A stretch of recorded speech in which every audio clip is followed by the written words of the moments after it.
What's going on, buddy? It is Luke, and today is going to be episode 1 of my 3-part series on BuyBotPro for beginners. So this is episode 1 for beginners, and I'm going to do an intermediate and an advanced. Of course, if you're advanced, maybe you don't need to be watching it, but just so you know what I'm using. So what we're going to be doing is starting with the basics. Now, either you're brand new to Amazon and not sure what to get, or you're sort of playing around with different software services and looking, I have no idea what's the best, what's the worst, what to even focus on. There's so much information on BuyBotPro, then what am I even looking at?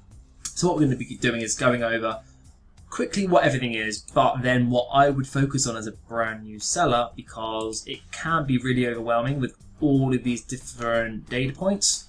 And if you start getting too confused with all the different bits of information, you could actually come up with a decision on the purchasing of the product that's not correct. It could be that you get overwhelmed and then you make a bad buy. So sometimes it's easier to cut back on the indicators you're using, and what I mean by indicators is what pieces of information you value for your decision, and then expanding and changing that over time as you push through to the intermediate and advanced level. And so I've left everything on for the minute, just so that we can all have a quick look, and then I'll go through and take off some aspects of it so that we can just focus on the core important sections really, and also it will be far quicker, easier and more effective for you, and then you can start to tweak it as you actually start going through your Amazon journey. So let's go. So what we've got here is a Jumanji board game. Don't really pay attention to the products, it's just an example. But what you've got here is BuyBotPro Island, you can see here, and then you've got the BuyBotPro kind of main interface, you can call it. This is pretty much got everything on the right hand side. But it also, you can see here, there's some populated areas with graphs and this sort of BuyBotPro Keepa graph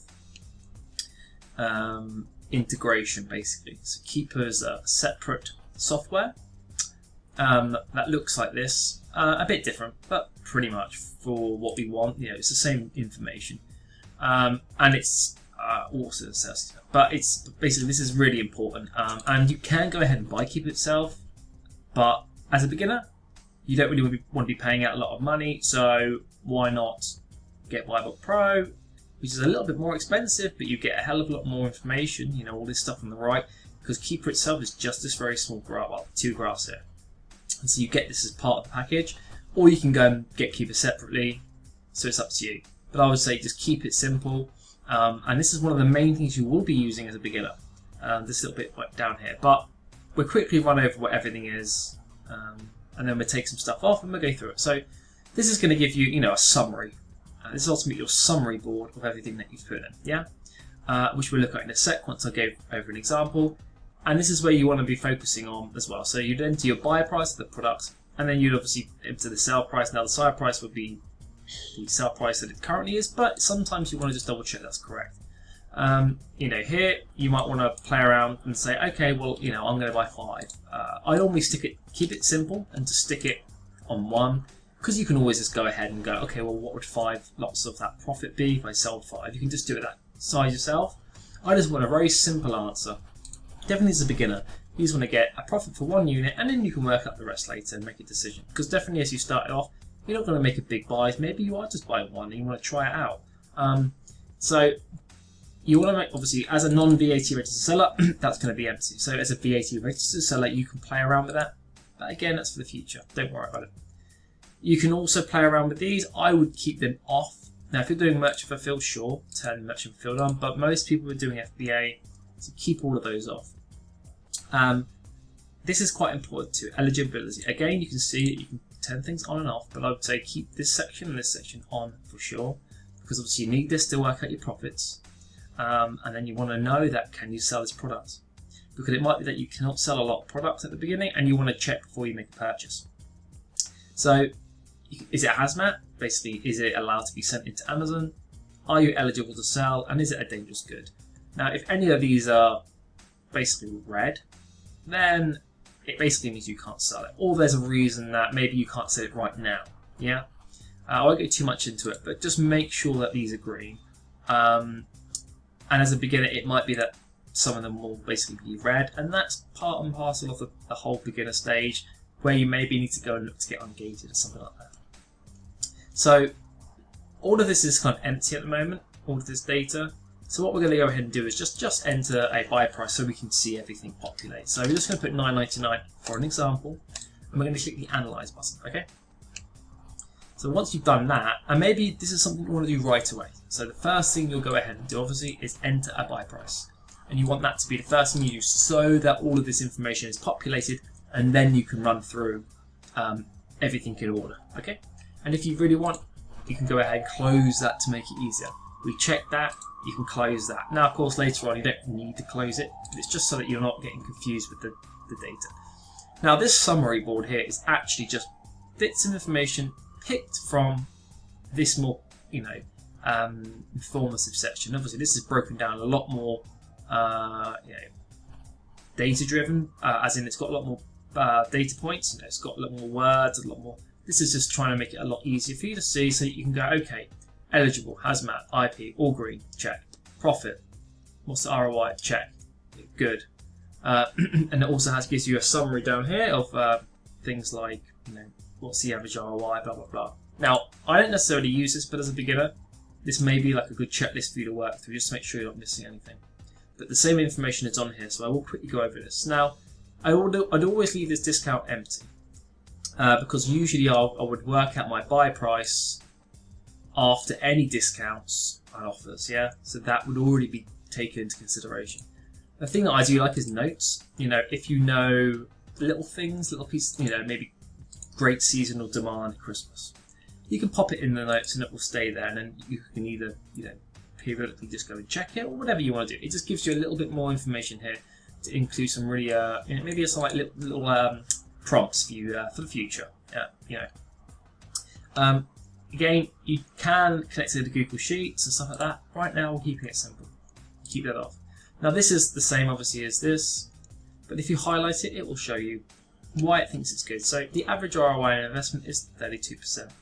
It has good average profit, and the sell price is unstable, but overall, it's good. So what I mean by that, we'll get to it in a sec, it's taking the sale prices unstable from the Keepa, and we'll get to that in a minute. So it's basically picking pieces of information from a wide range of things, and it's consolidating it. But of course, we're going to go over where that comes from, just so that you are aware.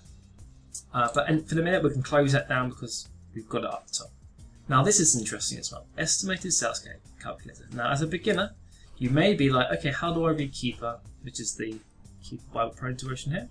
Well, how do I know how many it sells? Well, this can give you a little heads up. Now, problem with this is that it's a good indicator to get you started, but I found that the best way to get results is to sell the product and physically see from actual sales what a product can sell. If you're in stock, you've got 5 in stock and you're selling, great. But maybe you can sell 4 a day. Now, what would be 4 a day if you were in stock every day over a month, and so on? And it's about tweaking that. If you're only in stock for half a day, then you can start to work out calculations of what the potential of a product could be. And it's usually different than this, because this is just like a solid average. But it doesn't mean that it's always going to be like this, or there's not fluctuations within the month. But as a beginner, I would always use this as a rough guide. Now, where you can see 1,156 and all that kind of thing, very different number than the others. I would probably veer away from the higher numbers and stick with the smaller numbers. Now, really, all you want to be doing is you want to be validating that maybe buying 5 of these or 6 of these is correct and it's not 0, rather than that's by 30 or 26. Because as a beginner, you probably won't be buying that many, and so it's just an indicator to check that it's selling more than anything. And because then once you get 5, you can sell, and then you can see how many it sells. And maybe you do sell all 5 in a day, or maybe you sell all 5 in a week, and then from that you can start to build a picture rather than from data points. That, as this is a guide rather than an actual frame of reference. Again, we can just turn it off now or close it. Now the next bit is the competition analysis. So this is a really nice bit as well. So you might be thinking, as you do push from that beginner to intermediate, you want to know, what price, how many sellers there are, and what sort of prices they're selling it for. Well, from here you can see that if you just highlight, there's a couple of sellers here, all the way down to here, selling it at $19.99, and the stock levels they have is shown here: 5, 3, 3, 1, and then obviously the price goes up as it goes down. So you get to see really who's holding the stock on this listing. Because what you can find is that if this price is really low, let's say that this price is quite low and they have 5,000, 2,000 units in stock, then it's very difficult for that price to ever increase, sell price, because this person that's at the buy box, which is the cheapest, $19.99, has got a lot of stock, and therefore it's very difficult to, for him to sell out and the price to be a little bit more, fluid, as in move up and down. Because what you want to see is usually a price moves up and down, but if there is someone that's right at number one with a lot of stock, it might be that they're just looking to sell at that price for a very long time, because they're looking to sell a lot of it at a little bit less, but overall they're making good profit over a lot of sales. With this example, it's the opposite. So, if it's selling 10 a week, well, we can almost sell out of all of these people in a week and a half or whatever it is, and then we can start, and then potentially we could actually get a little bit more profit if if everyone else here is sold out, and then it's now only these three. Well, the product can now sell at $21.50. So it's just an interesting little, this is something you will have to spend more time analysing and getting used to as a beginner. But this is just what this section does. Again, there's some other bits here about Europe, but right now most people do not sell in Europe, and as a beginner, I would suggest just do not look at it. You can do some manual sourcing and VAs, but again, we're doing it beginners. This can be effective for beginners. It's Profit Protector Pro, a repricer. And what you can do is you can get stuff integrated through BuyBotPro and Profit Protector Pro, so they sync together, so that when you buy a product and it starts selling, it's repricing from day one, from the second it books in. As a very, very new beginner, just walking through the door, you won't need this because you're probably trying to keep your expenses down, and therefore you probably don't need, until you're at maybe 40 products or so, looking at getting a repricer, because obviously it costs a monthly subscription. So while you can manage the prices yourself, just stick with that, and at some point you will have to transition across to something like Profit Protector Pro, which is what I use. And I'll have a link in the description below for that as well if you want, just to check it out. I've got many different videos on the YouTube channel if you want to also go on that. And yeah, it's great because it works in sync with BuyBotPro, and you can basically feed the information in advance, save it to Profit Protector Pro. When the product does book in, you don't have to go into Profit Protector Pro itself and start playing with the minimums, maximums, and setting the prices for that. But that's repricing is a completely different part of the jigsaw to selling on Amazon. And again, there's stuff to do with eBay and Google and that thing. I would keep it simple for now. Don't worry about that. And this is a nice addition as well. If you want to actually start, you identify as a good product, and you want to go ahead and add it to Amazon, you can go ahead and click Add Product. And sometimes it's good to click that just to check you can sell it. So if it comes up here and it says you're eligible and everything, but you're like, before I buy it, I want to double check my account will let me. Go ahead and click this button, and it will take you to the catalog screen, and you can literally see if it lets you add the products to inventory. It might say you are not allowed, you are ineligible, or you need what do they call it, like authorization.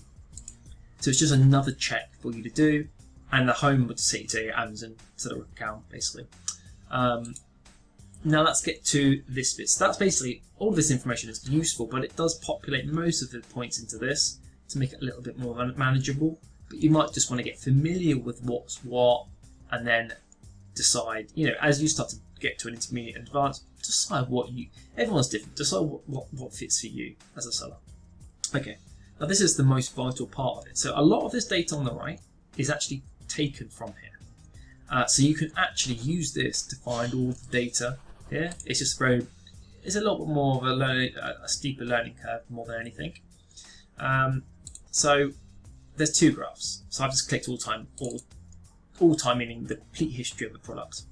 So you've got two graphs here. So you've got the price, you can see the price, and the ranking, which is the green. You can just about see the green. And then, so the ranking is obviously designated here, but it's also the green. Let's zoom into a bit. This green line, you can see obviously down here, and you can see it changes and gives you a little bit of a prompt as well. Is just below 25,000, and then it goes up to 30. Yeah, and it moves around. And so rank will always move around. We'll go over that in a second. And again, down here is showing you the offers. So who's selling it? How many people are selling it?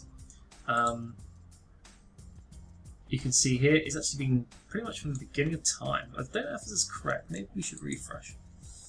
I just want to make sure it's all correct. Okay. Yeah, now it looks better. Because what you want to see is you want to see this. See this like blue line going up and down? Now what you can actually do is I would suggest doing this. Taking off that and that. Just leaving on that. So it's very easy. One line or one aspect of it. And on here, again you can go to settings, but I would take off. But I would leave Amazon on just to quickly glimpse it, but I'll take it off ultimately. Because it can make it just a little bit more. I'll get rid of merchant fulfilled and lowest new. So it makes it easier to see what's going on. I'm going to click 90 days just for this example as well, just to make it a little easier to see. So now you've got this set up. And we want to get rid of FBA price. My bad. Yes, we do want to get rid of FBA price. So let's just double check that. Perfect. So, okay, I've changed it to 1 year so we can get some of the data points in actually. So, what you can see here, I left Amazon on. You can see this orange here, orange, bits of orange. That's when Amazon is selling this product. Now, usually I will stay away from products that Amazon have sold in the past or are selling. But actually, this hasn't been sold. This is what I usually do as a rule of thumb. If they haven't sold the product for about 6 months, I probably would look to sell it. Now, they did come on here for about a tiny bit of time, but realistically, they haven't been on properly since back here. They were on a little bit here, but this is like a blip. This is like a couple of days, and realistically, a couple of days is not, it's not really that important. It's more when Amazon are right down here selling the product. Look at Amazon's price. If you look at that little box that pops up, it says Amazon £9.99. Amazon sell it normally a lot cheaper, so it's very hard to make a sale because it's so much cheaper and you can't make a profit. And so that's why you'll usually stay away from Amazon, products that Amazon have been on for that reason. But unless in the most recent years, so 6 months, they basically haven't been on this at all. Realistically, they haven't. So if I just select the period I'm looking for, that was not what I wanted to click. Is that better there? It looks a bit different. January. Okay, well I'm not sure what happened there, it just looks a bit different. That's something you can also look at. So maybe it is that Amazon actually were on the listing for way longer. Maybe we've just discovered something. So this is why you've got to really look at it. Let's get 108 days and let's just drag there. I think that's a glitch. Well, it comes up there. Again, yeah, so maybe I wouldn't buy this, but it's an example anyway. So we're just going to go over rather than this product. So jump back on 180. So what you can see here, this ranking is showing you how popular it is. Now you can see that the ranking, basically the higher the ranking, the worse the product is. The lower the ranking, the more it sells. That's why as well, taking let's just add in a quick price. I refreshed it, so I just need to do this thing. Taking into consideration the estimated sales is also dependent on demand changes. Christmas time and beginning of the year, it's going to be really popular, and then maybe in the summer not so popular. So you've got to be, and the best way to find out what its true potential is, either it's sales wise the best sales or the worst sales, is to try it. If you've got 50 in stock in the summer and it sells 5, well now you know how many it sells in the summer. If you've got 100 at Christmas and it sells all of that in a day, well now you roughly know that it sells 100 a day. And it's about building that blueprint, that picture up, rather than necessarily 100% going with this data and then never deviating from that. And what you also want to look at, apart from this ranking, as you can see, so the ranking doesn't necessarily dictate or direct sales. Just the lower the BSR, the more sales it's going to have. But you also want to look at this buy box, so this little triangle. Now it does disappear a bit here, and I'll go over that in a second, but what you want to see is this is the price of the product over time. So at some Yeah, so you can see this 9.99. It looks like that was the Amazon. See, so it looks like this isn't actually showing on a different time frame here. But we've worked out now, because we've been playing around with it. Actually, the reason that it's down here is because Amazon. So normally, what happens with Amazon is they are out of stock, but they still sit on the listing, and they sometimes wait. This is why I don't like selling when Amazon have been on it, because they just do really unusual things. They might sit on the listing for a while, and even if they have no stock, and then they might even still have the buy box for a while, and it's just it's just aggravation. Definitely, if you're new, you just want to keep it simple, money in, money out. That's very, very simple. But you can see here, the prices have changed, they fluctuate. It's sold at £23 here, it's sold at £18 here, and so these are prices that you have to be aware of. I will usually go, okay, looking at all these prices, what's the bottom of, not Amazon's price, but what's the bottom of the range? It's around 1794. This one. So what I will always just quickly do is just quickly do that. I just want to make sure I'm not losing money. I'm not. I'm making £1.50, sorry, ROI 15. It's saying low. I never always, each person's different to their own. So, in my eye, if I could sell 1 million of these, I'm laughing. But of course you can't. As a beginner, again, I use that as indicators to help me, but it doesn't mean it's the be all and end all, because that's my worst case scenario. But as of now, it's actually at $19.99. But I just want to make sure that I'm not losing money. See? So even that say that, because I want to make sure that if it did go to the kind of bottom of the range, the sort of lower side, what would that sell price be? $17.94. Yeah, and the top side could be 26. Yeah, so you can also sell it for a higher price, but we're just sort of protecting ourselves with that bottom price there. And then you can see, obviously it does go down here, $14.99. But obviously the older the data, it's got 1,118 days of data, and you can go ahead and now look at the average without Amazon's. It's about what is it there? About $12.50 or something like that, and that kind of price. So you want to just making sure that you're looking at this. That's why I don't like Amazon, because it does, I can play around here. But what you can see are the prices is around $14.50, but that's because Amazon have been on it quite often, so the price has been forced down. More recently, it's changed. But again, this is an example. So looking at the long term, the full zoomed out 1,118 days. I probably wouldn't sell this product, because more often than not, it's below what I really want to be selling it for. But as a new seller, you could look to send in some, because it is currently selling at a higher price. But it just means that maybe this isn't something for the longer term. Keep buying it, for example.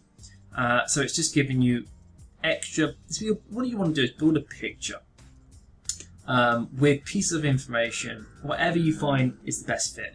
You might love looking at some of these sales heat maps.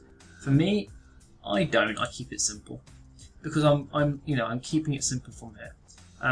Number of sellers, looking down here, is good. So you don't want sellers to be jumping around like crazy. Okay, you don't want to. And again, I need to refresh it. But you want to see sellers go up and down, but you don't want to see any crazy like Mount Everest climbs, because that usually means the price is going to go down as more sellers enter the market. More people want to sell, and it causes prices to basically to come down so that people can make sales.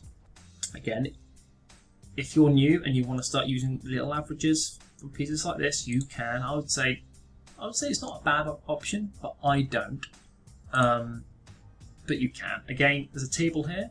You can start playing around with looking at this. I don't myself, but again, like I said, feel what's the best fit for you. You may hate using this. I would say get at least a solid intermediate level of Keepa, because that in the long term will make you thousands of pounds profit because of this. You can still find all the information from different graphs and stuff like that, but I would say it's not as clinical in the information it's given you.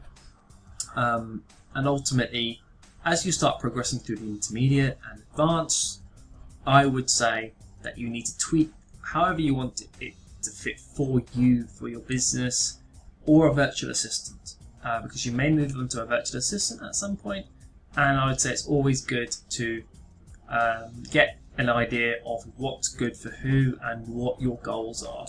Maybe you don't want to look into things in too much detail because you're only going to be buying 5 and you're doing it across a lot of products, therefore you don't need to necessarily start looking into Keepa as in depth for, like, you know, because you're going to be in and out of a product very quickly. Okay, and I'd say just, you know, keep it simple to start with, and then play around with some tools and push through and tweak it and get to a point where you're comfortable with what you are using is giving you the best results. So I'm going to leave that video there, and I'll see you on the next intermediate video coming soon.